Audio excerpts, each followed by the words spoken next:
We're told that our Constitution is a flexible one that grows with time. It's an elastic instrument. If it is, much of the stretching has been done by the 9 persons on the Supreme Court, and the directions in which they pull are largely determined by their own ideological predilections. As Chief Justice Hughes pointed out years ago, we are under a Constitution, but the Constitution is what the judges say it is. That's a direct quote. By its nature, the Supreme Court is something of an aristocratic branch of government. Its members are appointed rather than elected.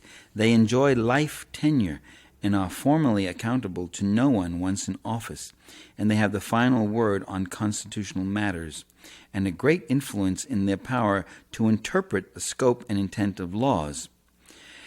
As intended by the framers, the court's mandate is to act as a check on the Democratic majority and as a protector of private contract credit and property.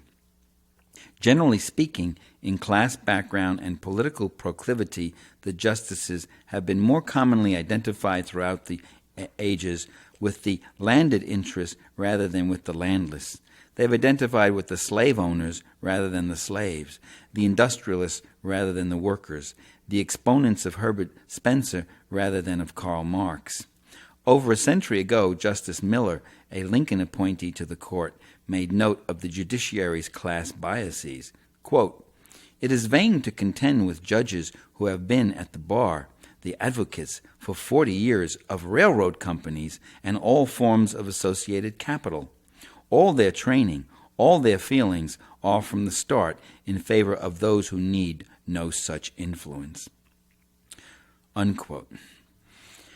How a Supreme Court justice or any other federal judge decides a case has less to do with objective inquiry than with his or her ideological preference. Both conservative and liberal ideologies, of course, accept the existing economic system as an unchallengeable given. Occasionally, a president will select someone for the court whose behavior goes contrary to his expectations, but generally presidents have been successful in matching court appointments with their own ideological preferences. President Reagan was second to nobody in this endeavor. He stocked more than half of the 744 federal judgeships with ideologically committed conservatives, mostly in their 30s and 40s, who will be handing down decisions and shaping the law of the land into the second and third decades of the next century. As compared to his predecessor, Jimmy Carter, Reagan appointed very few blacks, Latinos, or women. He also picked many more upper-class persons. 81% of his appointees had incomes of over $200,000. 23% admitted to being millionaires. That's only the ones who admitted it. Reagan's successor, George Bush, appointed an additional 195 federal judges, usually youngish right-wing conservatives, including Clarence Thomas, a 43-year-old undistinguished arch-conservative, to replace the great Thurgood Marshall on the Supreme Court. Clarence Thomas will be delivering opinions on into the third decade of the next century, maybe the fourth or fifth, too. When Bill Clinton, a Democrat, became president, he had the opportunity to appoint more than 100 vacancies and introduce some ideological diversity in the courts. As of today, he's filled about 160 of these vacancies, most without a liberal orientation, most of them kind of nondescript in their politics, if they have any politics at all. His 2 Supreme Court appointees had voted more often with the conservatives than the liberals on economic issues. It is said that the devil himself can quote the Bible for his own purposes. The Constitution is not unlike the Bible in this respect. Over the generations, the Supreme Court justices have really shown a really infernal agility in finding constitutional justifications for the continuations of almost every inequity and iniquity, be it slavery or segregation, child labor or the 16-hour workday, state sedition laws, or assaults on the First Amendment. Under the state sedition laws, for instance, people went to jail for 20, 30 years because they said things that officials didn't like. In its early days under Chief Justice John Marshall, the court emerged as a guardian of property, declaring that a corporation was to be considered a person entitled to all the rights accorded persons under the Constitution. Much of the debate around the Supreme Court today centers on whether, 1, the court should act politically and ideologically by exercising a liberal judicial activism, vigorously supporting individual rights and needs? Or B, should it employ a conservative judicial restraint by deferring to the other two branches and cleaving close to the traditional intent of the Constitution? In practice, conservative justices are just as ideologically activist as liberal ones, if not more so. Only during a relatively few periods, most notably in the 1960s, did the High Court become an active supporter of individual rights and economic reform on behalf of the poor. Through most of its history, the court has engaged in a conservative judicial activism in defense of wealthy and propertied interests. When the federal government wanted to establish national banks or give away half the country to private speculators or subsidize industries or set up commissions to fix prices and interest rates for manufacturers and banks or send Marines to secure corporate investments in Central America or imprison people who spoke out against war and capitalism or deport immigrant radicals without a trial or use the United States Army to shoot workers, Indians, and to use them to break strikes, when the government wanted to do that, the Supreme Court inventively found constitutional pegs that made such actions acceptable. When the federal or state governments sought to limit workday hours, set minimum wage or occupational safety standards, ensure the safety of consumer products, guarantee the right of collective bargaining, or in other ways offer protections against the powers of business, then the court historically ruled that ours was a limited form of government that could not tamper with property rights and the free market by depriving owner and worker of substantive due process and freedom of contract, concepts that were elevated to supreme status even though the limitations claimed on their behalf exist nowhere in the Constitution. In fact, those phrases themselves don't. When Congress outlawed child labor, the court's conservative activist majority found it to be an unconstitutional usurpation of the reserved powers of the states under the 10th Amendment. But when the states themselves passed social welfare legislation, the courts found it in violation of the 14th Amendment. Thus, the justices used the 10th Amendment to stop federal reform initiated under the 14th Amendment, and they used the 14th Amendment to stop state reforms initiated under the 10th Amendment. You can't get any more activist than that. The 14th Amendment, adopted in 1868, supposedly to establish full citizenship for blacks and freed slaves, says that no state shall make or enforce any law which shall abridge the privileges or immunities of citizens of the United States, nor shall any state deprive any person of life, liberty, or property without due process of law, nor deny to any person within its jurisdiction the equal protection of the laws. Once again, the court decided that person in the 14th Amendment included corporations, and that the 14th Amendment was intended to protect big business conglomerations.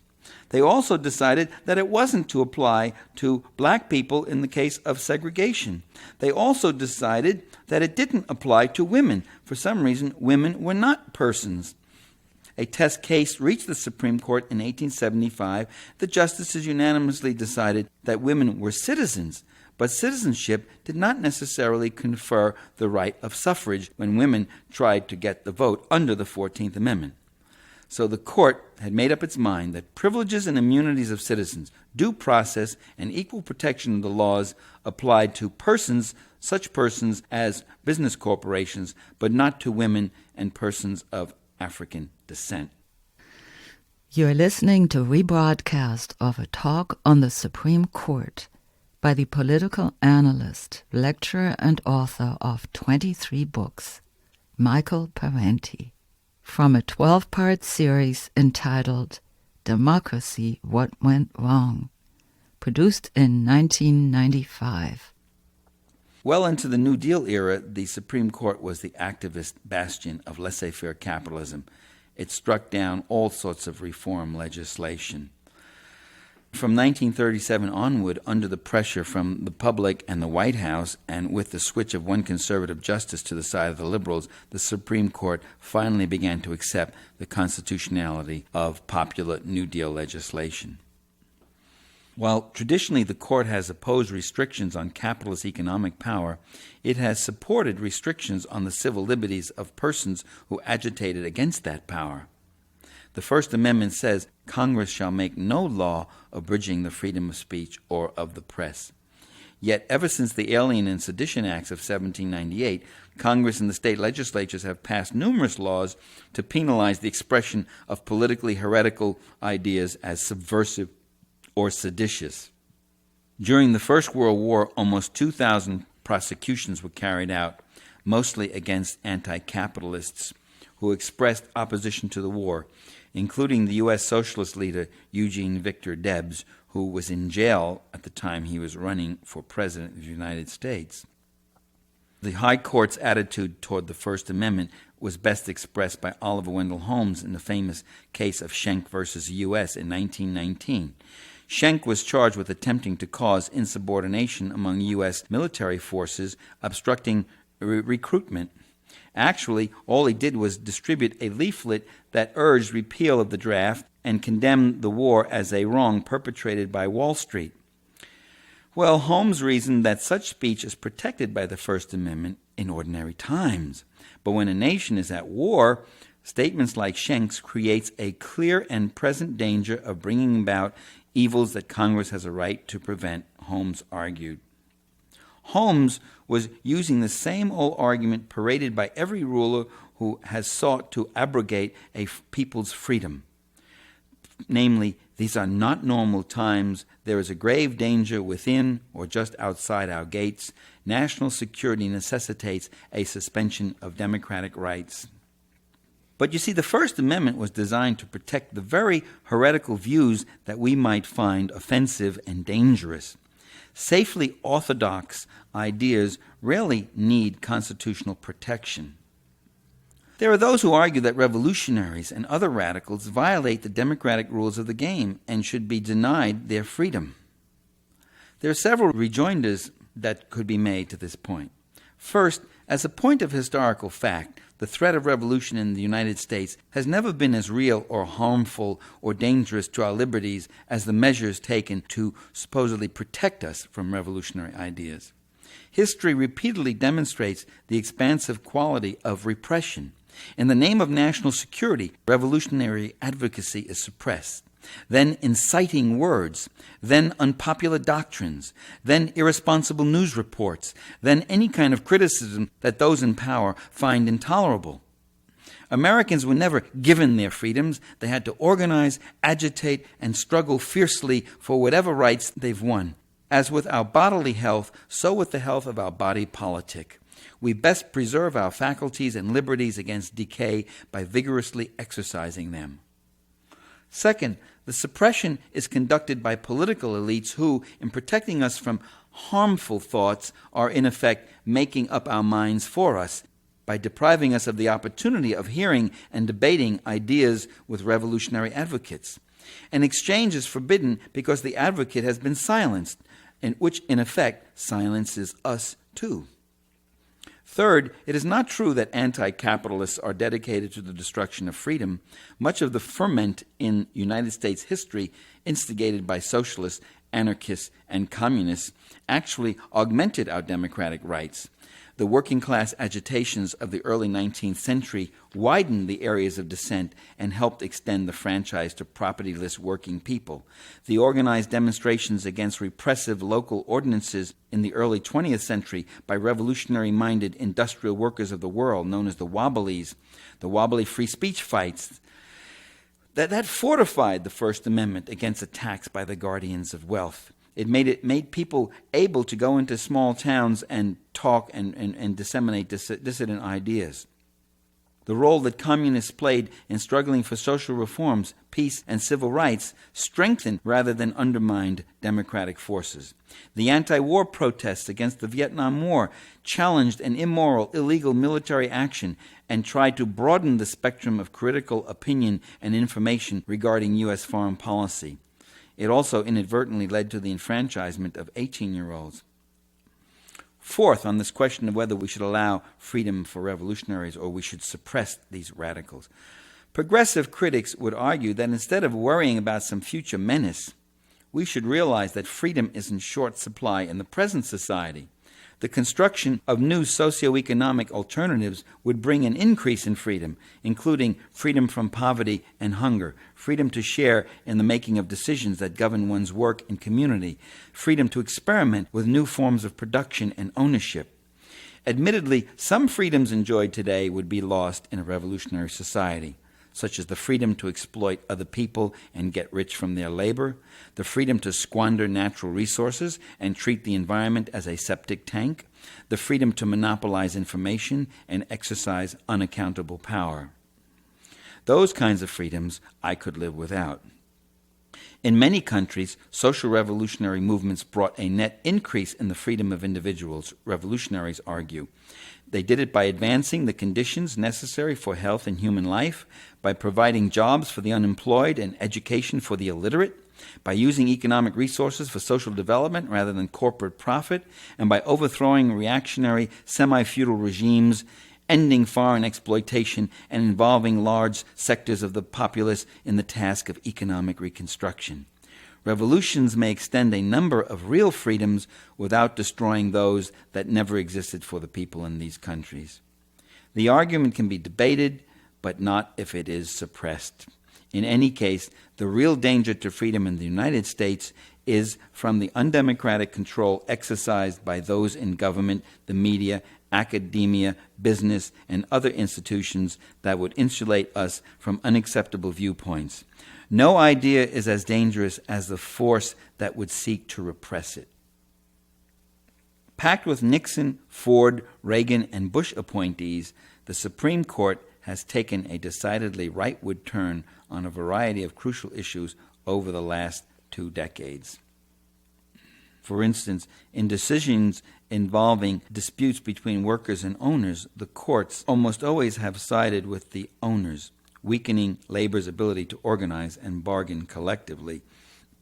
The conservative court ruled that workers do not have the right to strike over safety issues if their contract provides a grievance procedure.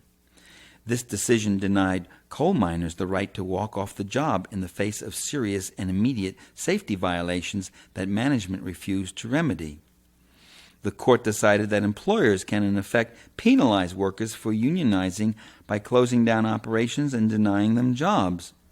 Companies can now unilaterally terminate a labor contract and drastically cut employees' wages by filing for reorganization under the bankruptcy law. Unions have been denied the right to prevent members from quitting the union and crossing picket lines during a strike or when a strike seemed imminent. And one could go on citing other examples.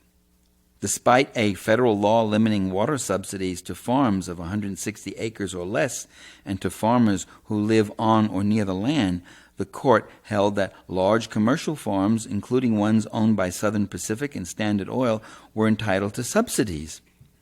In seeming violation of the Clean Air Act, the court said industries could expand in regions with the dirtiest air, even if it results in worsening pollution. California's Proposition 13 limited tax increases on property bought before 1975, so that persons with newly purchased homes carry tax burdens almost 400% heavier than longtime owners, including big corporate owners. The Supreme Court decided that the existence of a privileged class of property holders did not violate equal protection under the law. Some other areas where conservative judicial activism has been at work. The court has been very protective of executive power. The executive is the home of the CIA, the Pentagon, and other national security agencies that are instrumental in maintaining the domestic and global status quo. It is the branch most closely integrated with the military-industrial complex. Not surprisingly, the conservative-dominated court has repeatedly affirmed the authority of the executive over the legislature and over individual rights. The court ruled that the State Department could deny a passport to a former CIA employee who had written books exposing illegal CIA covert operations. Neither Congress nor the Constitution granted this power to the executive, but the bench declared that in matters of foreign policy and national security, the absence of an empowering law is not to be taken as a sign of congressional disapproval. In other words, by judicial fiat, the president now could do whatever he wanted in the absence of specific legislative prohibition. It's quite different from saying the president can do what he's allowed to do under the laws and Constitution. Now he can do anything he wants, it seems. As part of a continuing pattern of deferring to presidential power in military and foreign affairs, the federal courts refused to hear cases challenging the president on such things as the undeclared war in Vietnam, the unprovoked U.S. invasion of Grenada, the imposition of internationally illegal embargoes on Nicaragua, the U.S. invasion of Panama, and the deportation of Haitians, Guatemalan, and Salvadoran refugees. The courts decided that states could not prohibit corporations from independently spending unlimited amounts of their funds to influence the outcome of public referenda. The attempt by states to put a cap on corporate spending in elections and initiatives and referenda is overruled by the court, and any limitations on other elections, because campaign expenditures are, in the words of the court, a part of speech. And the Constitution guarantees freedom of speech to business firms and very rich individuals. Thus, the poor candidate and the rich candidate can both freely compete. Both have freedom of speech, one in a whisper and the other in a roar. Like the courts of earlier times, the activist court has played federal power against state power and vice versa to defend corporate class interests. Thus, it limited the federal government's ability to protect work conditions of employees, claiming an infringement of states' rights under the 10th Amendment. Then it restricted the ability of states to limit businesses' spending power in referenda, claiming federal prerogatives under the First Amendment. In such cases, one hears little complaint from conservatives about the court's activist usurpation of policymaking powers. A consistent double standard prevails. Judicial activism that strengthens authoritarian statism and big corporate business interests is acceptable. Judicial activism that supports democratic working class rights and socioeconomic equality invites attack. One way to trim judicial adventurism is to end life tenure for federal judges, including the justices who sit on the Supreme Court. It would take a constitutional amendment, but it would be worth it. Today, only 3 states provide life tenure for state judges. The other 47 set terms limits, ranging from 4 to 12 years. Life tenure was supposed to shield the federal judge from outside influences and place the federal courts above partisan politics. Experience shows that judges are as political and ideological as anyone else. Their independence leaves them unchecked by anything but their own sense of propriety. A 7-year or 10-year term limit would still give the jurist significant independence, but would not allow him or her to remain unaccountable for life. Judges who exhibit a hostile view toward constitutional rights could be replaced. No ideological partisan group could pack the courts for decades ahead. There would be more turnover and a greater possibility for more responsiveness to popular needs. And that's the way it should be. The people are not here to serve the courts should be serving the people. That was Michael Parenti on the Supremely Political Court. Part of the series, Democracy, What Went Wrong. How the CIA, media, corporations, universities, police, and the Supreme Court are threatening democracy, and what might be done to meet the challenge. The original series was produced by TUC Radio in 1995. You can hear this program again for free on TUC Radio's website, tucradio.org. Look for the newest programs page. TUC Radio's free and depends on the support of listeners like you. Go to TUC Radio's website, tucradio.org. There you can also subscribe to weekly free podcasts. My name is Maria Gelarden. Thank you for listening.